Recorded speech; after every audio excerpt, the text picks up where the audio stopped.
Hello बच्चों, genius question number 1 में पुनः आपका स्वागत है।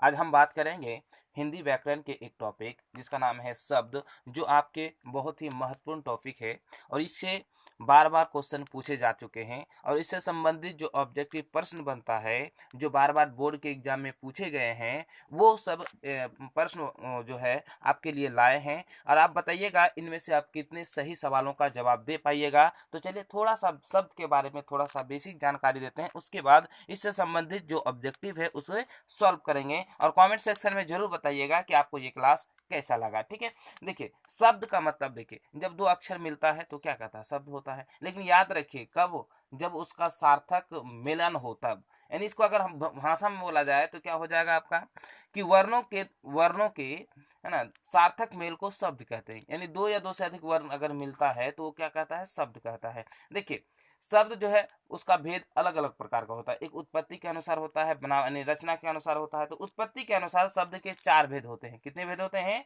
4 भेद होते हैं। नंबर 1 तत्सम, नंबर 2 तद्भव, नंबर 3 देशज, नंबर 4 विदेशज, है ना। तो ये आपके क्या होते हैं उत्पत्ति की दृष्टि से। ठीक है, अब यहाँ पे समझते हैं कि आखिर ये तत्सम क्या है। यानी हिंदी में जो संस्कृत के मूल शब्द को क्या कहते हैं, यानी हिंदी में संस्कृत के मूल शब्द को तत्सम कहते हैं। जैसे जगत, फल, पुष्प, पुस्तक आदि है।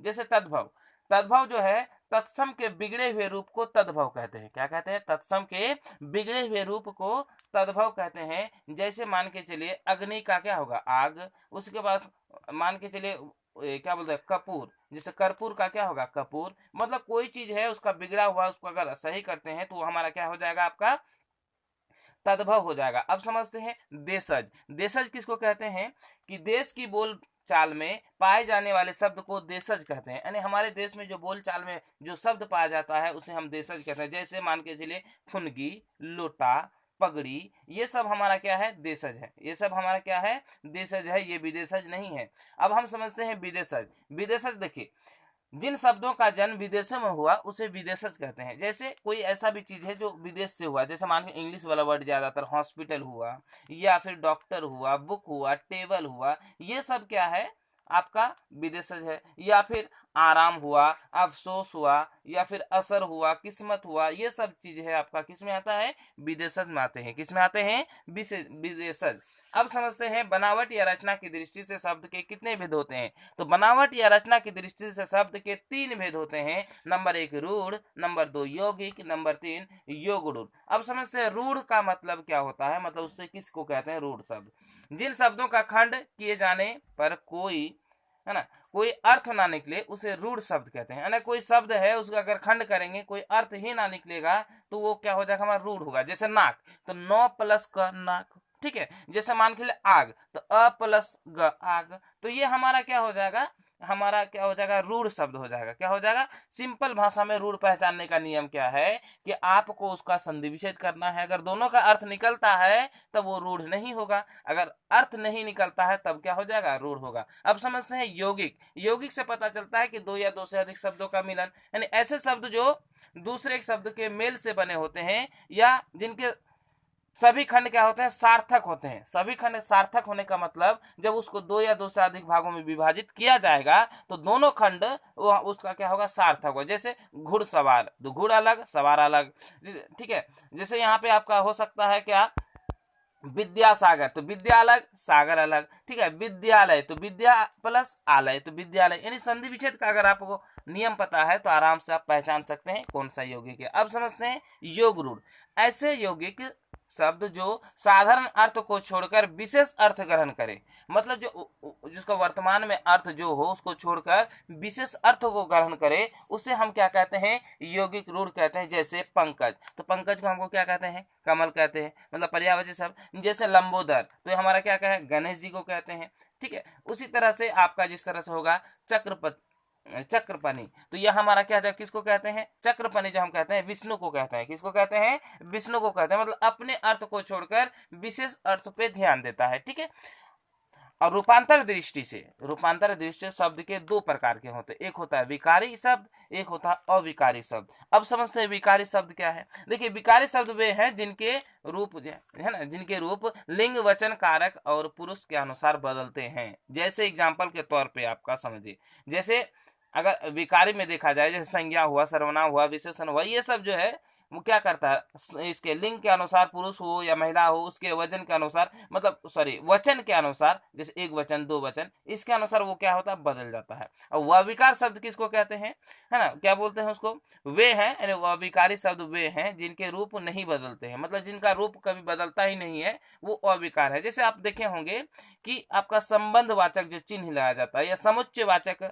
या विस्मयबोधक चिन्ह जो लगाया जाता है, वो अगर दिया तो सोचिए वो परफेक्ट है। क्या है वो, परफेक्ट है। ठीक है, तो ये था थोड़ी सी जानकारी, है ना, शॉर्ट में किसके बारे में, शब्द के बारे में। अब इसका जो प्रश्न उत्तर है उस पर ध्यान देते हैं, और ये बताइएगा आप जरूर कि आप कितना में से कितना सही सवालों का जवाब दे पाए। ठीक है, अब हम ये सवाल लगभग 15 या 16 सवाल है, इसमें से आप जरूर बताइएगा कितना में से कितना आप सही जवाब दे पाए। पहला क्वेश्चन है आपका, है ना, खर पर शब्द है, खर पर शब्द है, ए तत्सम, बी तद्भव, सी देशज या डी विदेशज। आपको बताना है इसका राइट आंसर क्या होगा।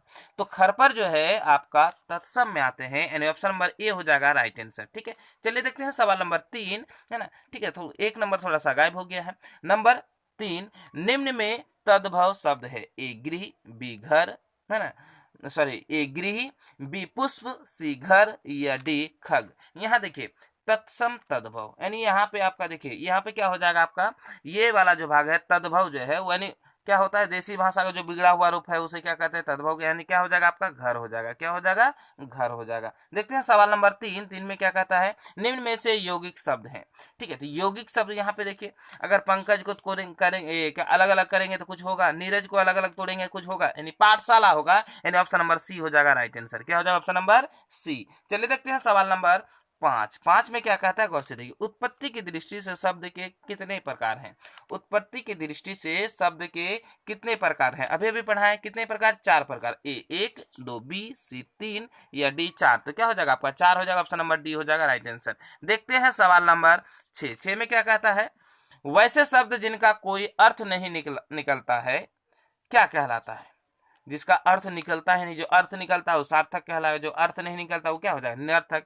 ए सार्थक, बी निरर्थक, सी विलोम या डी पर्यायवाची। तो क्या हो जाएगा आपका निरर्थक, ऑप्शन नंबर बी हो जाएगा राइट आंसर। देखते हैं सवाल नंबर 7, इनमें से कौन सा शब्द रूढ़ है, इनमें से कौन सा शब्द रूढ़ है, ए विद्यालय, बी दशानन या सी विद्यार्थी या डी कमल। यहाँ पे रूढ़ का मतलब यही हुआ कि अगर उसको खंडित करते हैं, क्या करते हैं, उसे खंडित करते हैं तो उसका कोई अर्थ नहीं निकलता है, तब क्या होता है, रूढ़। तो हमारा क्या हो जाएगा, कमल। ठीक है, ये सब विद्यालय या विद्यार्थी या दशानन, है ना, तो ये हमारा तीनों जो है इसका खंडित करने पर अलग अलग अर्थ निकलेगा, लेकिन कमल का अर्थ नहीं निकलेगा, इसीलिए क्या हो जाएगा, ऑप्शन नंबर डी हो जाएगा राइट आंसर। देखते हैं सवाल नंबर 8, संस्कृत भाषा के शब्द जो हिंदी में प्रयुक्त होते हैं उन्हें कहते हैं, ए तत्सम, बी तद्भव, सी देशज या डी विदेशज। यानी संस्कृत के रूप में जो भाषा क्या होते हैं, रहते हैं, तो उसे हम तत्सम कहते हैं, ऑप्शन नंबर ए हो जाएगा राइट आंसर। देखते हैं सवाल नंबर 9 में क्या कहता है, गौर से देखिए, स्वदेश जो है, स्वदेश उदाहरण है, ए रूढ़ का, बी यौगिक रूढ़ का या सी यौगिक शब्द का या डी तद्भव का। आपको बताना है कि स्वदेश जो है किसका उदाहरण है, आपको बताना है। 9 नंबर का है, तो देखिए ये हमारा स्व प्लस देश, स्वदेश, यानी क्या हो जाएगा आपका, ये हमारा हो जाएगा क्या, यौगिक शब्द, ऑप्शन नंबर सी हो जाएगा राइट आंसर। देखते हैं सवाल नंबर 10, चिड़िया शब्द है, ए तद्भव, बी तत्सम, सी देशज या डी विदेशज। आपको बताना है चिड़िया शब्द जो है वो क्या है। चिड़िया जो है तत्सम है ना, तद्भव है, तत्सम है, देशज है या फिर विदेशज है, आपको ये बताना है। ठीक है, तो ये हमारा क्या हो जाएगा, चिड़िया जो है देशज है, यानी ऑप्शन नंबर सी हो जाएगा राइट आंसर, जिसको हम पक्षी भी कहते हैं। दूध शब्द है, ए तत्सम, बी देशज, बी तद्भव, डी यानी सी तद्भव या डी विदेशज। आपको बताना है कि दूध जो है किस प्रकार का शब्द है। अगर आपको पता है तो कमेंट सेक्शन में जरूर बताइएगा। तो ये हमारा क्या है, तद्भव है, यानी ये संस्कृत का है, बिगड़ा हुआ रूप है। ठीक है, अब देखते हैं सवाल नंबर 12, भिक्षा शब्द है, ए तत्सम, बी तद्भव, सी देशज या डी विदेशज। आपको बताना है इसका राइट आंसर क्या होगा। तो ये क्या हो जाएगा, भिक्षा जो है तत्सम है। क्या है, तत्सम है। ऑप्शन नंबर ए हो जाएगा राइट आंसर। देखते हैं सवाल नंबर 13 में क्या कहता है, गौर से देखिएगा। विराम का शाब्दिक अर्थ होता है, विराम का जो है शाब्दिक अर्थ होता है, मतलब उसका अर्थ क्या होता है, ए झुकाव, बी ठहराव या सी लगाव या डी दबाव। तो विराम का जो है शाब्दिक अर्थ होता है वो ठहराव होता है, यानी ऑप्शन नंबर बी हो जाएगा राइट आंसर। चलिए देखते हैं सवाल नंबर 14। ओट शब्द है, ए तत्सम, बी देशज, सी तद्भव या डी विदेशज। तो ओट जो शब्द है आपको बताना है वो क्या है, आपका तद्भव है। क्या है, वो तद्भव है। ठीक है, ये हमारा संस्कृत भाषा का जो है यानी हिंदी का जो है वो बिगड़ा हुआ रूप है, इसीलिए उसको क्या बोलते हैं, तद्भव कहते हैं। चलिए देखते हैं सवाल नंबर 15। वे शब्द जिनकी उत्पत्ति का पता नहीं चलता कहलाता है, मतलब जिसका व्युत्पत्ति का जो है पता ही नहीं चलता है उसे क्या, वो कहलाता है। क्या कहलाता है, ए तत्सम, बी तद्भव, सी देशज या डी विदेशज। आपको बताना है इसका राइट आंसर क्या हो जाएगा। ये हमारा क्या कहलाएगा, देशज हो जाएगा, क्योंकि इसका कोई पता नहीं है। जैसे मान के लिए लोटा, लोटा अगर करेंगे तो क्या इसका पता है किस किस प्रकार हुआ। चलिए देखते हैं सवाल नंबर 16। बनावट के विचार से शब्द के कितने भेद होते हैं, ए 1, बी 2, सी 3 या डी 4। तो बनावट की अगर दिशा या रचना की दिशा से होगा तो वो 3 प्रकार के होंगे। क्या हो गए, 3 प्रकार के होंगे। तो ऑप्शन नंबर सी हो जाएगा राइट आंसर। ठीक है, चलिए देखते हैं सवाल नंबर 17। 17 में क्या कहता है कि करेला शब्द है, ए तद्भव, बी तत्सम, सी देशज या डी विदेशज। आपको बताना है करेला किस प्रकार के शब्द में आते हैं। तो ये क्या आ जाएगा, तद्भव में आते हैं। किसमें, तद्भव। तो यानी ऑप्शन नंबर ए हो जाएगा राइट आंसर। ठीक है, ये रहा आपका महत्वपूर्ण 16 प्रश्न। अब बताइए 16 में से कितना सही जवाब दे पाए, कमेंट सेक्शन में जरूर बताइएगा। यदि हमारा ये सेशन पसंद आए या ना पसंद आए, जैसा भी हो कमेंट सेक्शन में जरूर बताइएगा। यदि आपको हमारा वीडियो पसंद आए तो लाइक करें और ज़्यादा से ज़्यादा लोगों तक शेयर करें। हाँ, चैनल में अगर नए हैं तो चैनल को सब्सक्राइब करना ना भूलिए और बगल में जो बेल आइकन है उसे जरूर दबाएं, ताकि जब भी हम वीडियो बनाएं सबसे पहले नोटिफिकेशन आप तक जरूर पहुंचे। तो चलिए आज यहीं पे अपना वीडियो करते हैं समाप्त। जय हिंद।